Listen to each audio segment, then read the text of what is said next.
ઉત્તરાયણનો તહેવાર હોય, લોકો પોતાની મોજ માણીને શાંતિથી ઘરની બહાર બેઠા હતા ત્યારે સાંજના સમયે એક આંખલો ભરાયો થયો હતો અને લોકો એકઠા થયા હતા, જેથી તે વધુ વિફર્યો હતો અને એક સમયે લોકોની પાછળ દોડતા લોકોમાં દોડધામ મૂકી ગઈ હતી.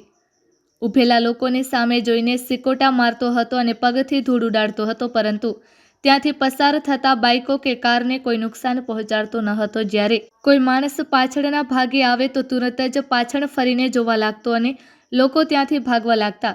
એક સમયે લાકડા ભરેલ વાહન આવીને ઊભું રાખતા તેને માથા મારવા લાગતા તેમાં બેઠેલા મજૂરો ઊંચે ચડી ગયા હતા, તેમજ ટોળે વળીને ઊભેલા લોકોની સામે આંધળી દોટ મૂકી તો લોકો માંડ માંડ ભાગી શક્યા હતા. 1 કલાકથી વધુ આ તમાશો ચાલ્યો હતો ત્યારે એક આંધળી દોટ મૂકીને આંખલો ભાગતા દૂર નીકળી ગયો હતો અને લોકોએ રાહતનો દમ લીધો હતો. Report by Shrikant Patel, Morbi.